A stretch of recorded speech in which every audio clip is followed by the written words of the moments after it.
All right, everyone, welcome. It's time for another Facebook Live event here on Shower Door Professionals Group. So as you know, we do this each Wednesday evening at 5:30 Pacific time. So thanks for joining us. And this week, we have a guest host. It's Britt. He's going to be talking about starting up a shower door business, from the beginning. And I think he has some recent experience with that. So he's going to talk to us a little bit about that, and some of the details that go along with that. And I'm just going to kind of be here in the background, letting people in to the room and muting people. So Billy, what's going on? Hey, just start out by telling us just a little bit about yourself. Yeah. For those of you who don't know me at this point, we help run a family business in Western North Carolina. Pretty established business. We started in 1960. I'm third generation glazer. Business was started by my grandfather in 1960, like I said, and we kept it pretty consistent. I'm Billy Britt III. So we've been doing glazing in our town since then. So been around for a while. It's we do full service glass work. So we do everything. We say we do everything from picture frames to 4-story buildings. That's kind of our thing. But we've trended more in the custom direction, residential direction, probably in the last 10 to 15 years. Because that's kind of my time span in the business when I got out of school. So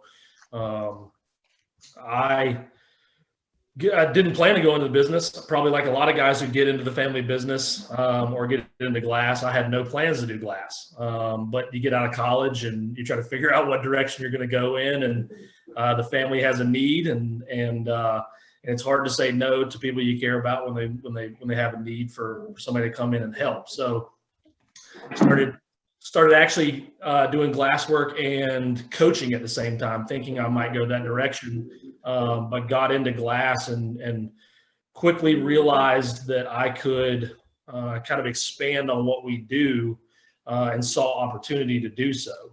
So jumped into our business where it was probably 75 to 80% commercial work, and we kind of did showers as just a service because we're in the glass business.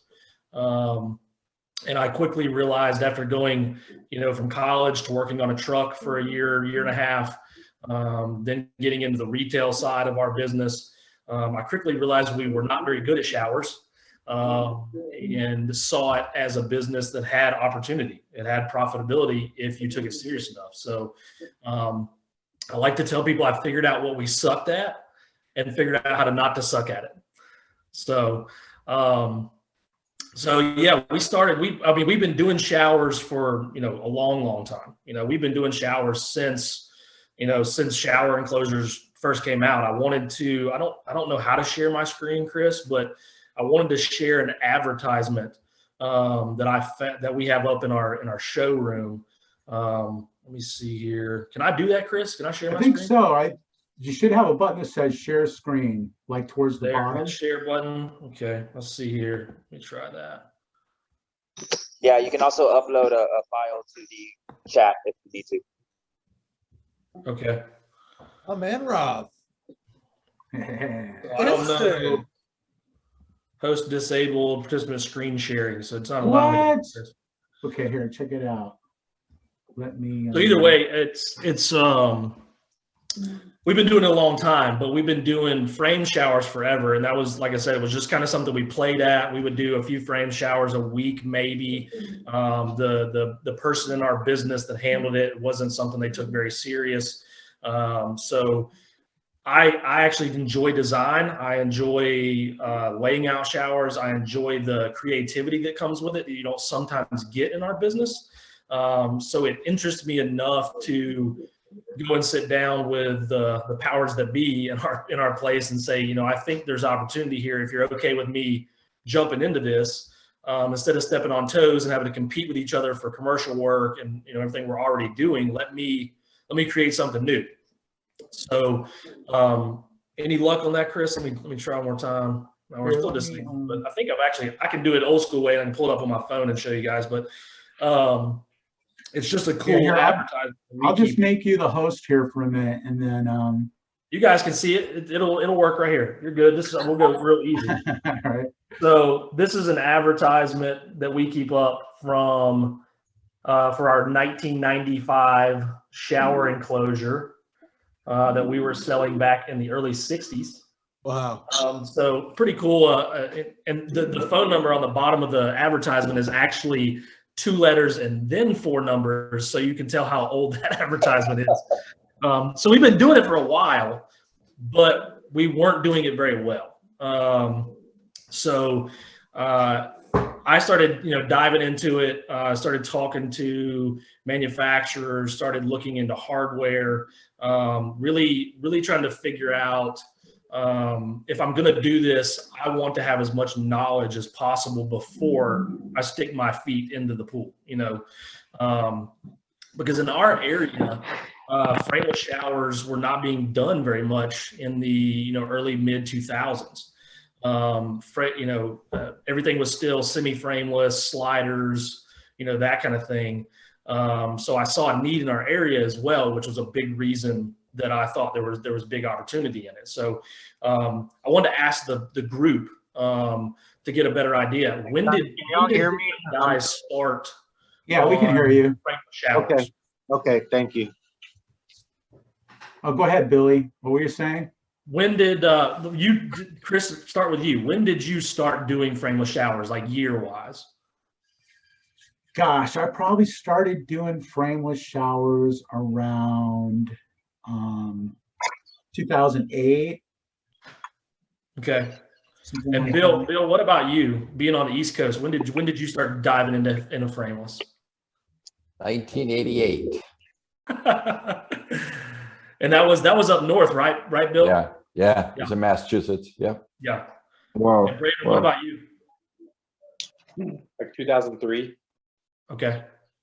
Who else do we have? We have hey Bob. I know you're Midwest, right? When did you guys get into frameless shower work?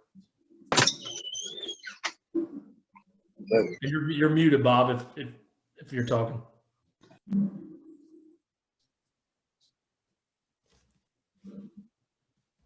I don't know if Bob can hear me. So I was trying to get an idea of around the country where different guys got into the industry. I in our area. I started in 2010. Yeah. 2010. Okay. Yeah.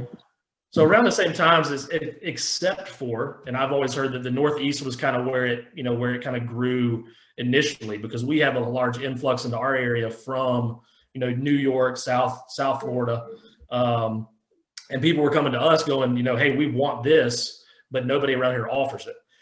So that was kind of the first thing for me was, realizing that there's a need. So if you're looking to start something new, you got to find a need for it, somebody that wants it so you can sell it to them.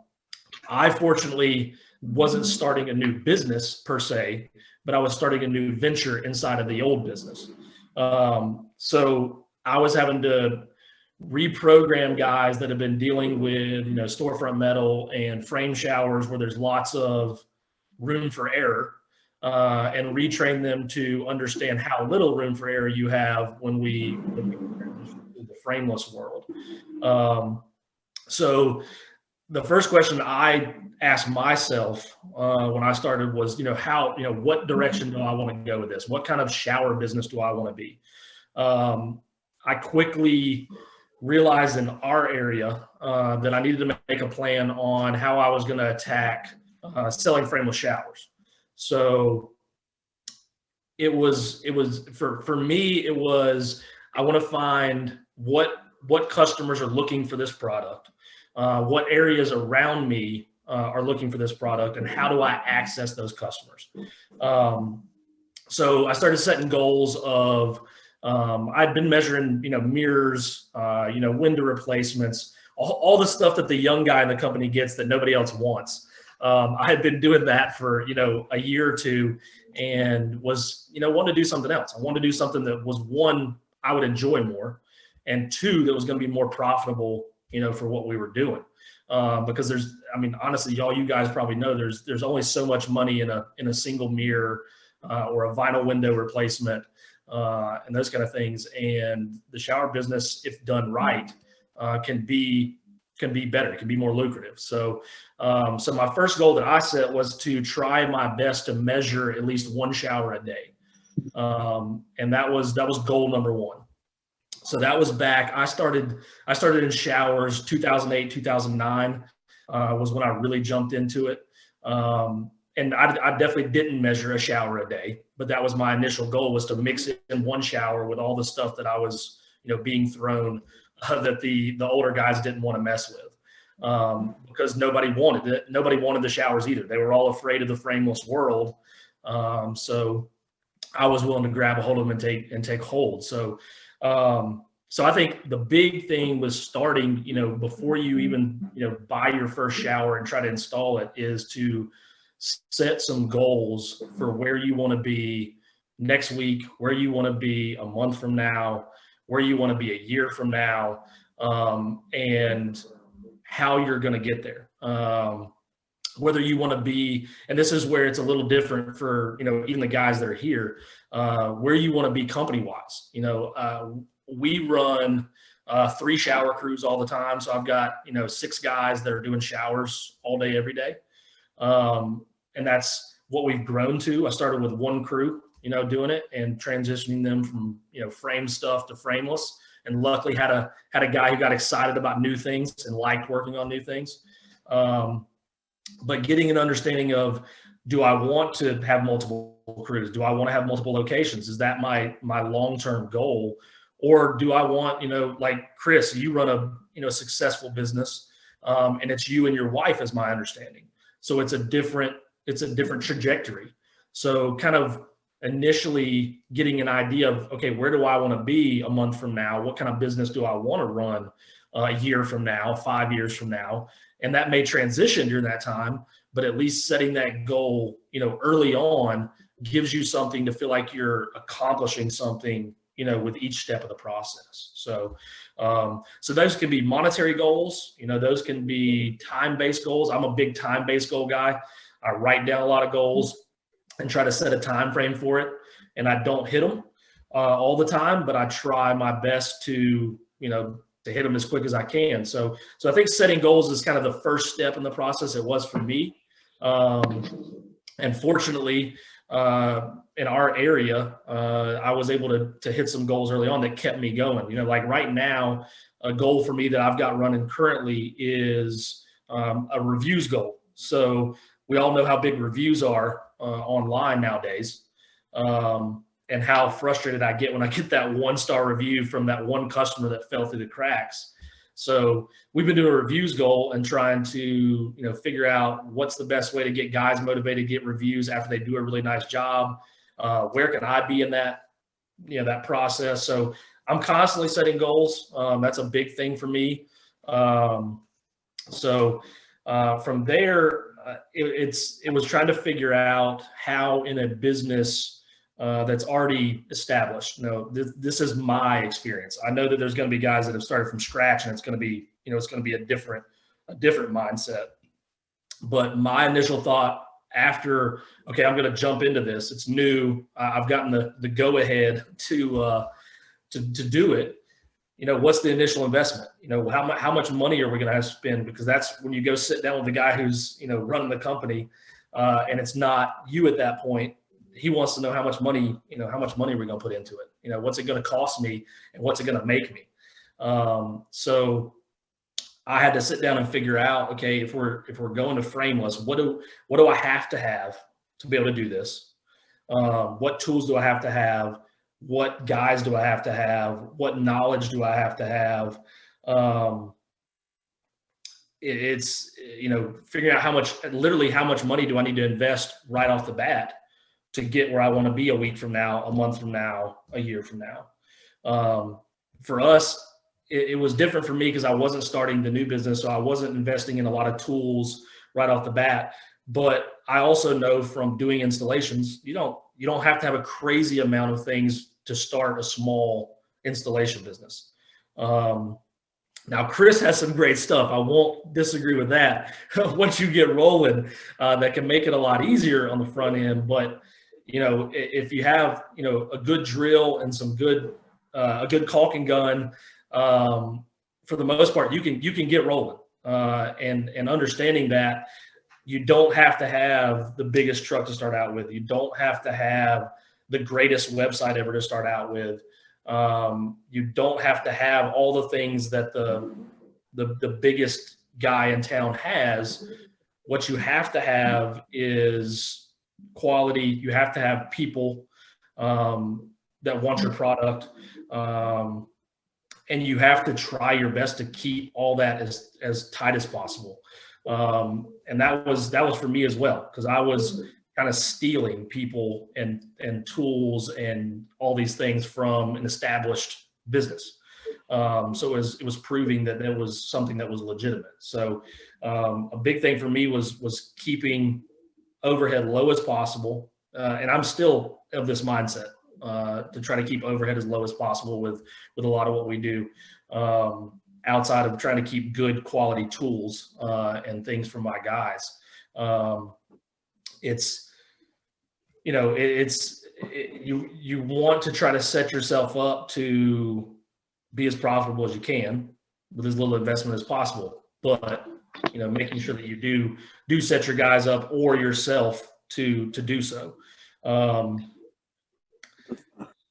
I would say early on, the biggest thing for me, I wish that something like this would have been available to me when I was first starting out. So anybody that's listening to this, I think if you're listening to this, you're taking the first step to try to be successful in a new business.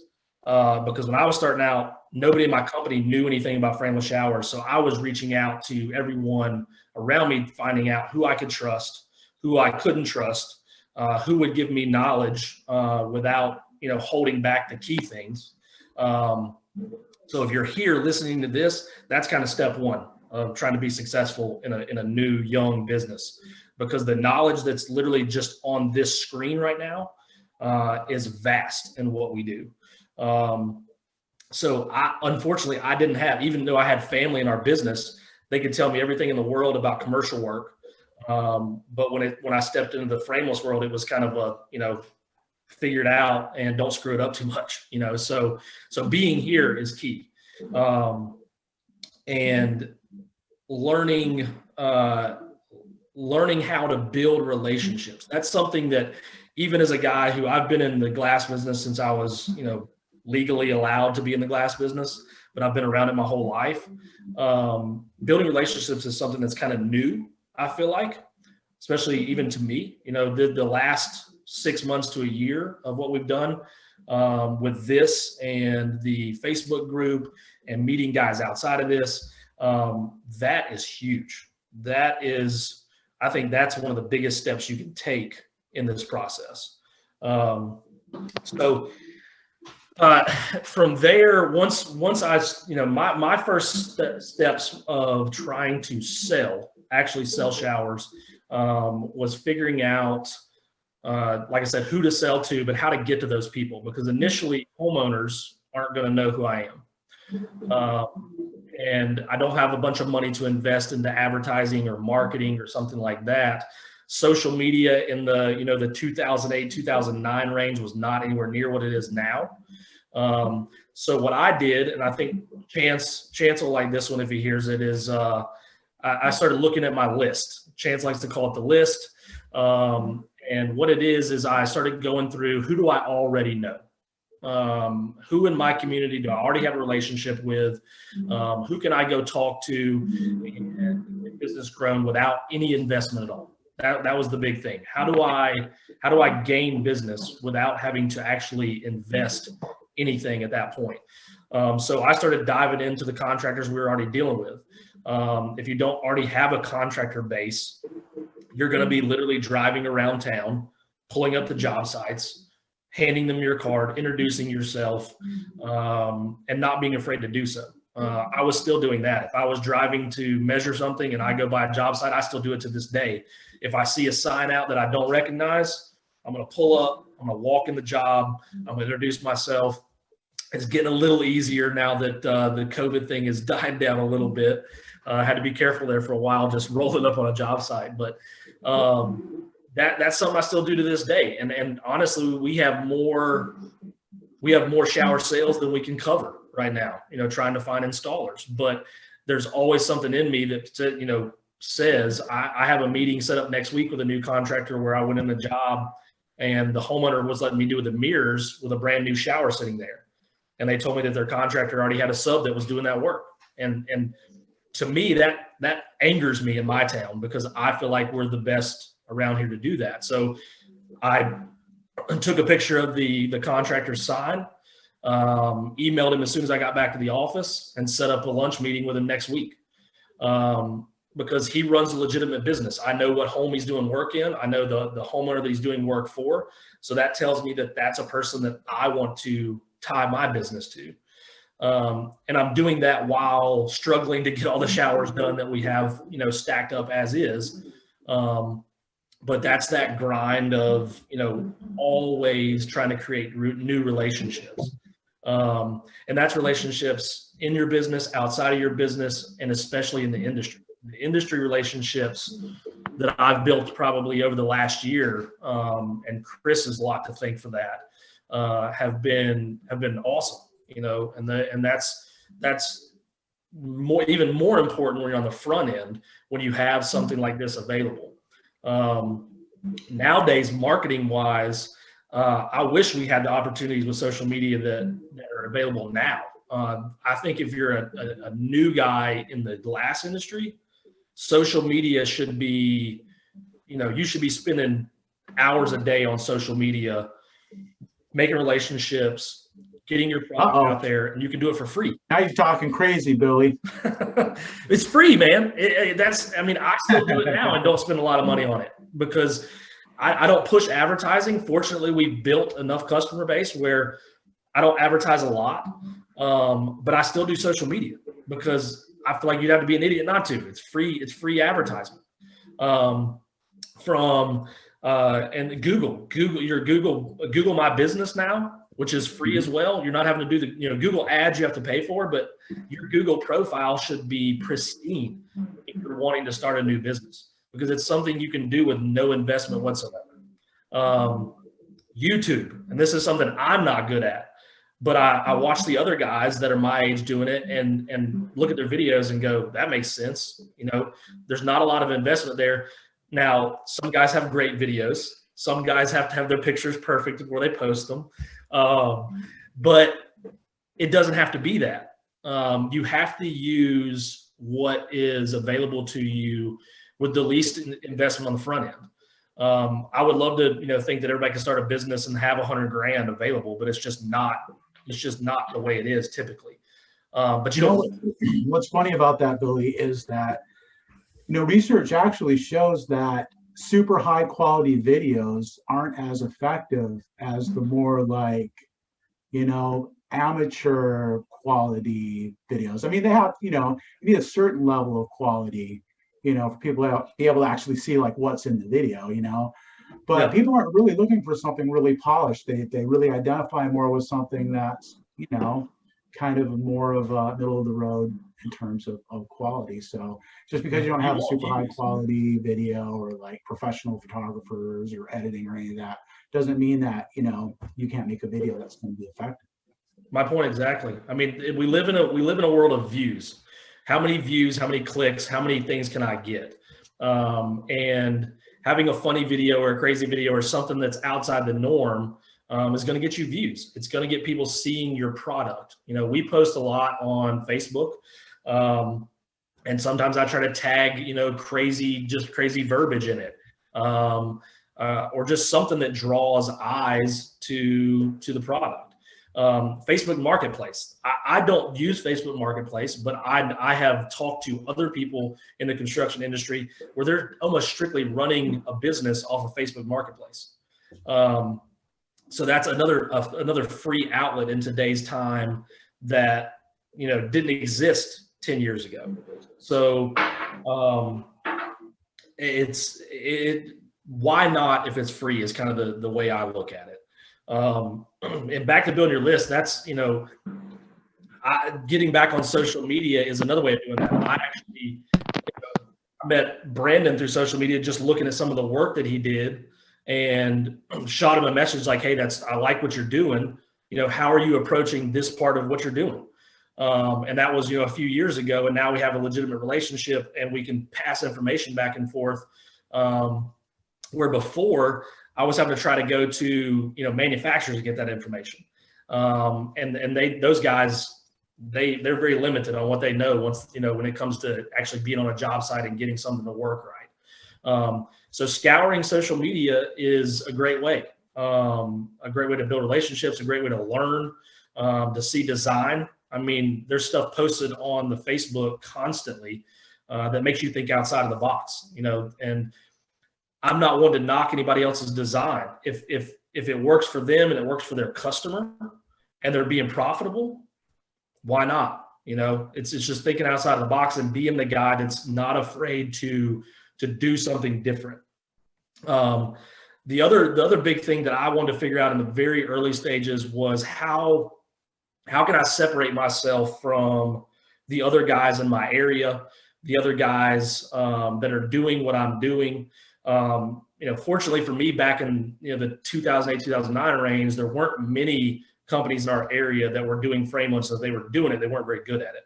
So there wasn't a heavy competition base, but I still wanted to maintain kind of the name we have set for our company. We've been around a long time, so we try to, we don't want to be the cheapest guy in town. We want to be the highest quality, the most reliable, and the best communicator in town. And that's been a challenge, since we started. But making sure that I never waver on those things have been huge to me, because my quality and my word is the thing that I choose to separate us from the other people that we compete with in our area. But the other big thing was knowledge. Early on, I decided that I was going to know more about frameless showers than anybody else near me. And that was diving into C.R. Lawrence's website. That was, diving into my manufacturers, getting all the details. And this was back before you could pull it, but it wasn't quite as available as it is now, information wise. And I lucked out and I built a few relationships at some of my manufacturers with people that I could trust. So that goes back to that, building of relationships and how important that is. And it's important in your building. It's important outside your building, but trust is a big thing with me. I don't know about everybody else here, and I have a feeling this is probably pretty general, but I buy from people I like. I buy from people that I get along with, people that I vibe with. I don't buy from guys that I disagree with and I butt heads with and I do those things. I buy from the people that I think are trustworthy, and when I need help, they'll give me help, and vice versa. So building those relationships is key. I lucked out, and one of my manufacturers actually found a guy who went to the same college that I went to. So we tied together, and he was new in the frame, the all heavy glass world at the manufacturer. So we kind of learned the business together. So creating that bond or that relationship with somebody, especially somebody you're purchasing from and you're going to need help from at some point, is extremely important. It's the relationship side of it for me is probably the most important thing, I would say. To this day, the main people I buy from are people that have had my back when, I've been in tough situations. Chance reminded me the other day that a key part of that is to not burn those bridges at any point, because there have been times where I'm dealing with somebody and we're both frustrated. We've had a bad day. There's a big problem going on, and some things are said that, you know, we don't necessarily mean. And understanding that we can come back away from that and say, okay, you know, we messed up or you guys messed up. Where do we go from there? Because I know from 2008 to now, I've worked full circle on numerous people. That be customers, that be contractors, that be suppliers, where I went from loving them to hating them to back to loving them. And I've even gotten back to hating some of them. But understanding that, you know, life and business is kind of cyclical on what's going on. And especially with suppliers, they're constantly changing. They're changing sales reps, they're changing inside people, they're changing management, ownership, and that can take somebody that you don't get along with or vibe with and turn them completely around. And it's happened with several people, you know, that we deal with. So try not to be too closed-minded to that is a very important key to it, if you don't want to alienate your business early on. Because you can say the wrong thing or do the wrong thing with some folks, and then it makes it difficult, you know, down the road to get yourself where you want to be or allow you to purchase where you want to purchase. So I would love to hear from any of you guys on stories about like relationships, whether that be like a contractor relationship or a supplier relationship where it's, you know, it's gone the wave, and you're either on the high end or the low end right now. Does anybody have anything like that? Yeah, thanks, Billy. I mean, those are some great points. And I was a little concerned, that when you had agreed to come and host that, maybe it'd be hard for you to kind of carry the conversation, but I see I was completely wrong about that. I mean, so go ahead and take a drink of water, dude. I mean, dude, you're killing it. That thing about relationships is sweet tea.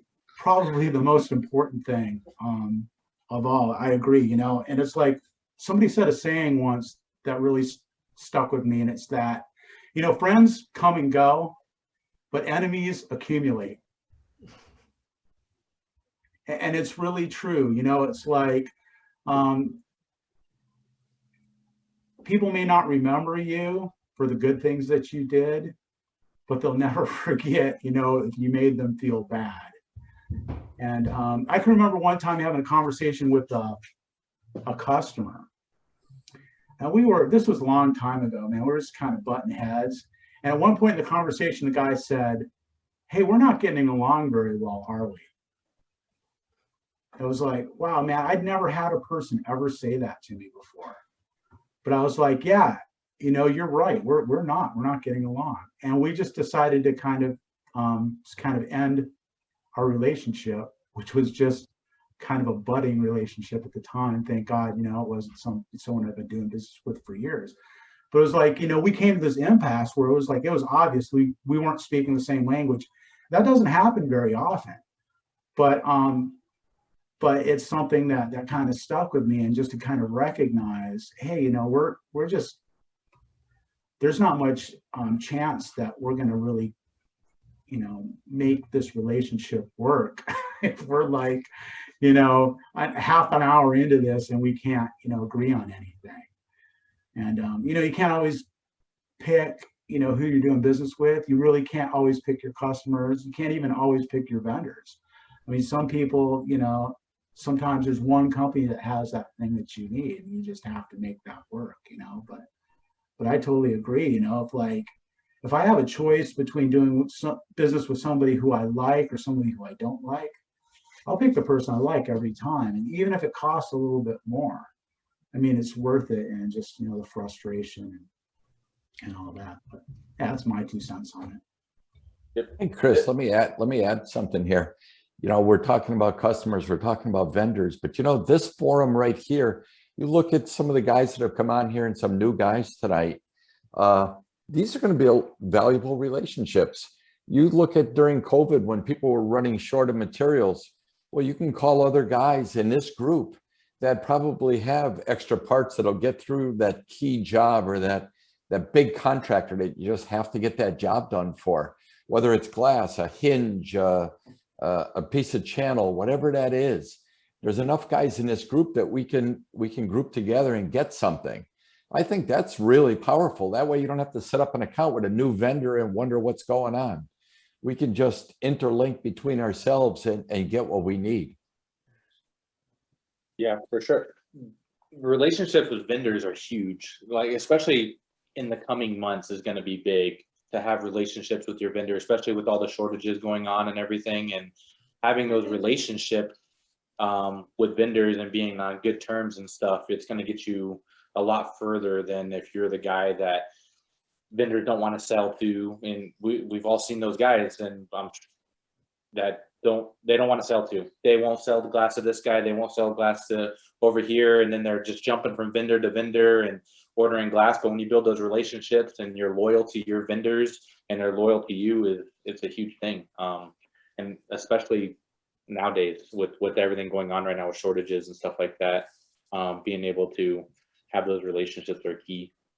Backdooring on the vendors, something that we're talking about in our Austin location right now is that the happy medium on what good quality glass is.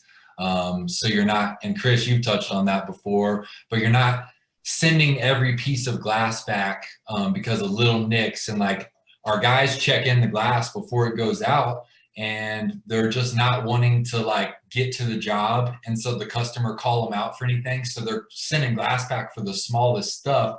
And then their excuse is like, well, we're trying to do quality for you guys. The GCS way is what they'll tell me. And then I'm like, but we have to, like, the vendors have to like us. And if we keep sending everything back on a regular basis, it just makes us look horrible. So finding that happy medium for that kind of stuff. Bill, from a vendor standpoint, where do you stand with customers that are sending everything back? Or do you have those? What I do about that is, like, there are always things like that that are marginal, that like, this may work, it may not. You really don't know, and what I'll do sometimes with those things is I'll contact the vendor and say, hey, look, there's a little scratch on this glass. It's down pretty low, and I think I can probably sell it. And I'm going to try to do that. But if I can't, I'm on the record of telling you, so, and they're like, thanks, they appreciate that. Almost never do I ever have to go back and say, oh yeah, I couldn't get that through, because I'm pretty smart about, what I know I can sell. That ties into like one of Billy's like core foundations of his business, just like over communicate. We communicate better than any other business out there, whether it's with your vendors, your team, your customers. Just that over communication is really key when it comes to we do the same thing. If there's an issue with the glass and I know we can make it work, we're going to send an email so it's documented and let them know, like, hey, look, this was messed up on this line item. We're going to try to make this work, but if we can't, here it is. And vendors love that. At least my vendor loves that. I'm sure Bill loves that as well when buy glass from him as well. But yeah, on the flip side of the coin, it's I made a note to myself that you want people to like you, but you also want your vendors to respect you some too. You don't want to cower down to everything that comes from them. We had an instance it's probably, I say a few years ago, time goes by too fast. It's probably more, 8, 9 years ago, where we were starting to buy a pretty heavy volume. And we had a 48-hour rule on all scratches. Well, I was struggling with volume and people to get things checked that fast. And since then, we've redone racks and made it much more clean. But I said, okay, if that's how you feel and 48 hours is your hard time and you're going to make that difficult on me, I hired a guy just all he does is check in showers. He checks in showers, he prepares them for the cruise, and he gets them ready and gets them loaded, make sure there's nothing wrong. He checks them off and they're gone. So we started turning around, about 50% of the glass, sending it back. And it was a bit of a on purpose thing. I'll admit that, But if there was a blemish in the glass, I was turning it around before the truck left my shop, or we were calling them within a couple hours after that. Well, they got enough of the point across to the head of that manufacturing plant that he drove up to my location. And we came to an agreement that we understand that you guys are buying a good volume of product, and we appreciate your business. So we're gonna give you a little bit longer window to try to get that done. And I said, that's fine, I appreciate that, but I've also learned in this process that I need a guy checking in glass all the time because I got too much glass coming in, So having that fine line, like Chance was talking about, where you find the happy medium between being the bad guy and the good guy with your vendors is a very important thing. A lot of times with the customer, you have to be the good guy a lot more. Like Chris was saying, it's very rare that you can have that difficult conversation and say what you want to say with a customer. There's been many times that I really wish I could, but I just know I can't. Because in the end, the goal is to sell them product and get paid for it. If I'm investing my time and I'm already there, like Chris said, I had a job recently, by far, this was just a couple months ago, by far the rudest person I've ever dealt with in my business. And I'm, probably upwards of 10,000 people I've dealt with. And I got back to the shop and I actually had to sit down and describe what happened to someone. Because I was in a house with an older lady, and I had to be very careful of what I said in that situation. I had to be very aware of myself and my business being there. And the person that worked in our company said, well, what are you going to do? You're not going to do the work or what? I said, no, I've invested my time. I've invested my knowledge. I'm going to sell her a shower, and we're going to put a shower in that house no matter what we have to do. So we got the job done.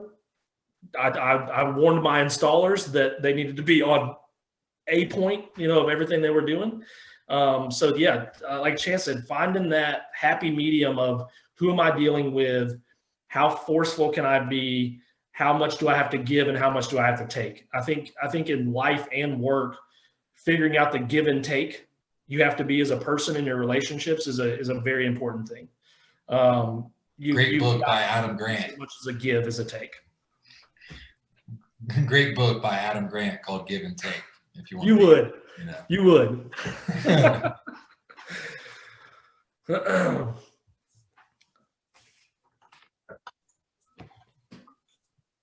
Awesome. Yeah, that's some really good stuff. Got some new. I have one last little point. It's nothing big that I was going to just kind of wrap up what I was talking about was, and it ties into all of what we're doing right now. And guys coming in here, I know it can be difficult on, a nighttime, to get in here and watch this video or whatever, but there's so much knowledge and help here that you have to either be here or you have to watch it later. You have to do these things, but not being afraid to ask for help. I kind of grew up in a business where if you're asking for help, then that's the wrong way to go about it. You can't trust anybody enough to ask them for help. And I think the mindset is changing so much in our industry as well as other industries that it is okay to ask somebody for help. Now, am I going to go next door to the closest glass company and ask them for help? Probably not. But am I going to build relationships where I can go to Bill, who has drastically more knowledge than me in the shower industry, and say, hey, I'm struggling with this, or I don't understand this. Do you have a minute to shoot me a text or have a phone call or an email conversation? So not being afraid to do that is extremely important, especially now when there's a forum like this where there's people going, hey, we're willing to help, and not being afraid to ask for that.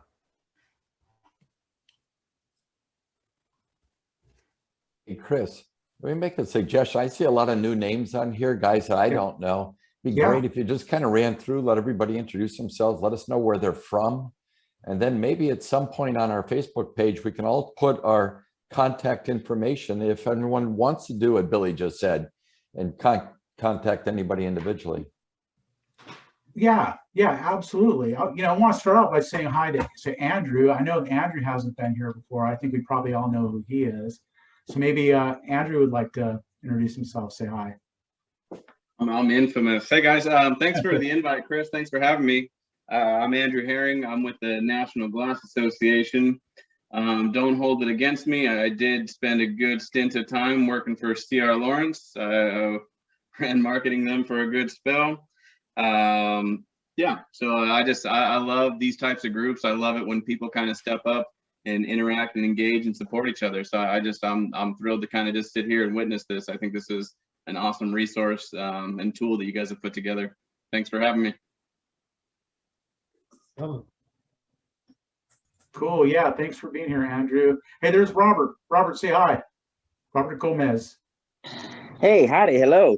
I do have to ask Andrew. Andrew, were you on From the Fabricator podcast? Someone from CRL was on it. I just heard it. I was just listening to it the other day. Yeah, I was just on the last episode with my boy Max. He's my spirit animal. Were you the very last guest, or were you the first guest? I was, well, the first guest was Kaylin Natividad from Pilkington. I don't think that was me. Yeah, it was Omar from Momentum Glass. I was the last guy. Yeah, you're the one who said you don't belong in the group. You don't belong being paired with those people because they're so. I try to be modest. Those are some brilliant minds in there, and I'm just kind of the rodeo clown, kind of wedged my way in there. I noticed it was a good interview. You kept me. I listened to the whole thing, right? So I'm Robert. I'm from Austin, Texas. I got every scar on my body from glazing 20 years ago. I started at Ames Mirror and Glass. This nice cut was Biker Weekend 07, is what I tell people. I don't tell them it was from a window falling on my face. I just say Biker Weekend 07, man. It was crazy, a lot of blood. But I was a helper for 5 years and left to go do other trades because I would screw those guys, right? I was the knucklehead kid. I know what it's like to be the glazer in the field, the helper in the field, and to go off thinking you know everything and that I do this myself. 15 years later, I've ran a marketing agency. I've worked as a detail manager for 7 years. I've worked as a manager a few places. So I've always loved technology, research, making relationships. And Chance, when he got back to Ames a few years back, reached out to me because my best friend, Chris Lugo, still works at that place 20 years later. And he always kept me in the loop of what was going on over there. And when he said, hey, Chance is back and he's doing all these amazing things, and it sounds like just the stuff you were saying. And Chris is a glazer's glazer, so he doesn't know about this techie stuff. He just hears words like sites and funnels and STO and Chance talking it up. And he's like, I think it sounds like what you do. And he put us back together, and I came into Ames for a while, and me and Chance started working on some things, and I just helped them a little bit here and there. And then by the end of the year, I sold my shares in my agency to my partners. I told them, man, I love what we built and I love that, but something about being there, having a group, loving who you work with, being happy where you're at every day, it doesn't have a dollar amount to it, man. And I loved being back and being a part of what Chance was trying to build, meeting Brandon and being able to watch how we transitioned the yellow, pink, and white papers that you used to draw invoices on 20 years ago when I started. And when I come back 20 years later, nothing changed. I could have got back in a truck and did everything the same. So being able to be a part of a system that Chance was implementing a dispatch app and then trying all this stuff. He's like, dude, the glazing industry is so outdated and it's so hard to get past the gatekeepers. But in this case, we had an opportunity at Ames to really implement something in an old glass company. And we got to see the hurdles that went along with that. In Colorado, we got to see what it was like to implement this new technological approach without any of the old traditional glass structure there, because it was a new company.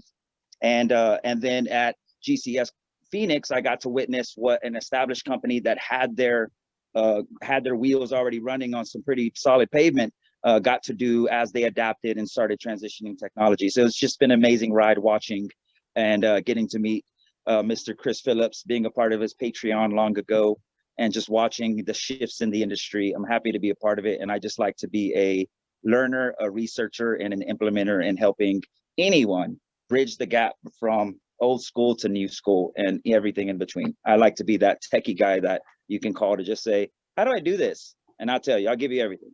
He's making me an Excel sheet later on. Yeah. Yeah, I got to build your sheet. I'll build your sheet, Logan. I got you. Yep. Thanks, man. You kind of brought a tear to my eye there for a minute. Now it's like, kind of touching. That's raw, man. Thanks for sharing, man. Hey, Taylor, Hey. I don't know if we've met. Hey, guys. Would you like to introduce yourself? Yeah, my name's Taylor Mitchell. Robert Gomez, the one who just talked about 15, 20 years ago. He's actually the person who trained me. He worked for my father. My dad owned Ames Mirror and Glass, the company that he was just talking about. Him and Chris Lugo actually made me into the glazer that I am today. Wow. I started a company down in Corpus Christi. Went to a different location outside of Austin.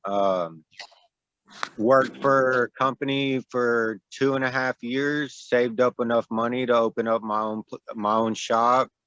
Got in with Chance. I've known Chance since I was about probably 12 years old, and one of my distributors was all like, "Hey man, you know Chance?" And I'm like, "Yeah." And he was like, "Man, you need to get a hold of him. He got some real cool stuff going on." Well, I get a hold of Chance. Next thing I know, I get with Robert Gomez, and my company, I was doing everything. I was doing auto, residential, and commercial. And they guided me to only doing custom showers. And I'm used to the old stick stalls, storefronts, the back in the day glass. And now I use the follow-up app, which has worked tremendous for my company. All my employees are able to use it. They know what they're going to before they get there. They're able to see conversations. Robert Gomez as a tech has guided me and helped me Chance for sales wise. He's probably, between them two, the biggest role models that I got in the glass industry. My dad, he passed away, and so whenever I decided to go my own route, I had followed my dad's route and went, hackouts and IGs and storefronts and everything. And I got a hold of Chance and Gomez, and they took me on a ride, man. And I completely changed my whole company around. And it's been different. It's a different experience, but it's very, whenever you get set in there, like how y'all were talking about, meeting with subs and custom build homers and stuff like that, I just sign in with a contract on Friday at 2 for 660 homes a year through Brazelton Homes and 280 homes through MDR, off of just dropping off portfolios and business cards and going out there and meeting those home builders and those subcontractors and following those simple instructions that y'all have been talking about this whole time. I've been kind of taking notes too, about making sure that my Google page is up to date. I don't know what the gentleman's name was, but he said that he's on Marketplace a lot. I'm definitely gonna dive into that, see if maybe I can get some more sales through that. But yeah, man, I'm up and going and following direction, honestly, That's me. That's Taylor Mitchell. And thank y'all for inviting me to y'all's group. Nice meeting you, Taylor. Thanks for coming, man. Hope to see more of you in the future. That's really cool. Yes, hey, how about Babatunde? What's going on, man? Say hello. Yeah, I'm good. Yeah, I'm very, very, very, like, seriously, I'm very grateful. Being among this group, I have never said something like this before, and it has never happened in my country. Like having a glazer association or having a glass association, having a meeting or having anything doing together. Everybody has to do his own on his own. You just have to be on your own, manage your company on your own, work on your own. You don't have any business with any glazer, or just like you doing the same work, having the business together or sharing idea. No. So everybody just has to do his own on his own. So that's what we do here. And I try so much, like pushing myself forward. Like I need to grow up from this work. Like I need to just move forward from this work. Like okay, what can I do to see the world like this work I'm doing, I did doing it in other countries.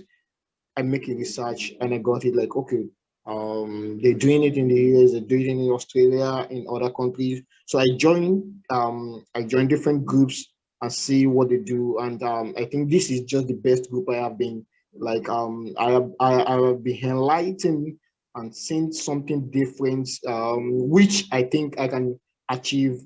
And I believe my dream is gonna come to achieving so I can have my own company instead of working under a company. Let me put it this way: I just earn $6 for a whole day, which is so bad, which I know, but we got no choice. When they tell you this is what you can do, this is what we pay you, and you said no, I can get this. Definitely, you just see someone else standing beside you and say, no, I'm gonna do this, even if you can pay me exactly that amount, maybe lower, I will do it. So you just look, oh, I just have to do this to put food on the table for my kids, you know. But I believe in the future, which I believe is gonna, my dream is gonna come true, I would definitely have a company here in my country. I believe that. So Yep, I believe you're right, man. yeah, I believe good things are coming your way, man. yeah, Just you know, you've got a lot of yeah. you've got a lot of stick-to-itiveness, you know, so just keep doing it, man. Just keep putting yourself out there. Good things are going to come your way. Positive Yeah. mindset, bro. Positive Yep, mindset. absolutely. We all got lots of love for you, man. Hey, how about Derek, man? Say hi, Derek. Uh-oh. He's like, no, I'm out of here. Peace. Yeah, forget about My boss, Mr. Charles. it. You're muted, Mr. Tony. Oh, there we go. Yeah. How's everybody doing tonight? Doing good, thank you. Yeah.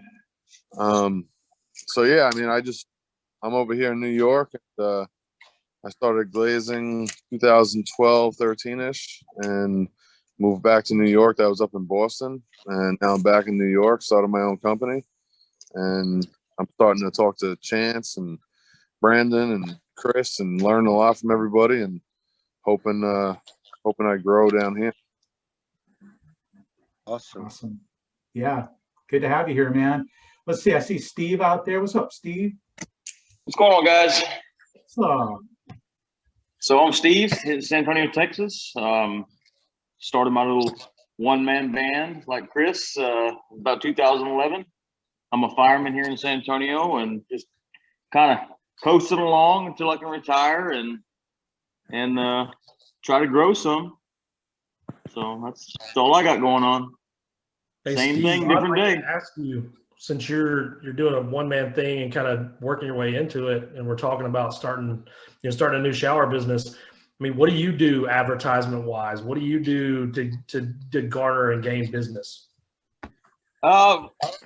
Really not much. I kind of got into the shower game of a guy that I built my house a few years ago, and the guy that I bought my lumber from, I saw he was building houses, and I kind of reached out to him, and he sent me some plans and was like, hey man, we kind of connected, and I told him I was doing showers, this and that. And I really hadn't done frameless stuff. This has been probably 2008 or so, I guess. Well, it wasn't 2008.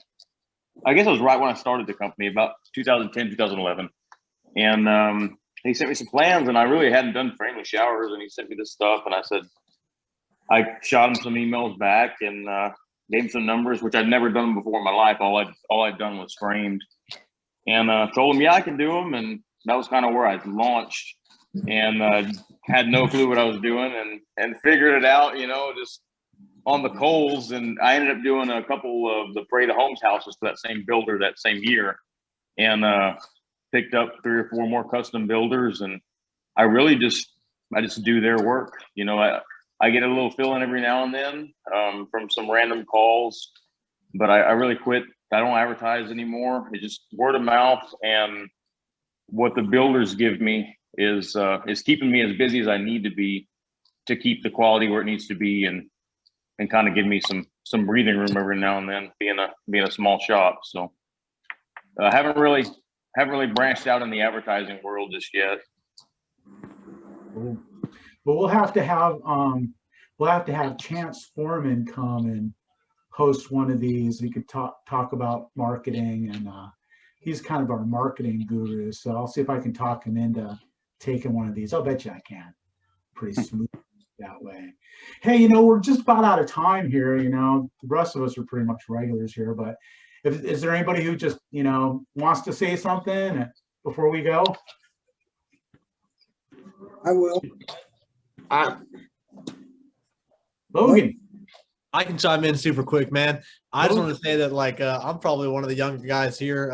Probably, I mean, without a doubt, the youngest one that's probably on this call. And man, I tell you what, Chance texted me to hop on this thing at 7:30, and immediately I was like, I'm there, dude. And then followed up by, well, you know, well, what is it? What's it for? But either way, man, Chance is telling me to come out to something, and like, I just know that.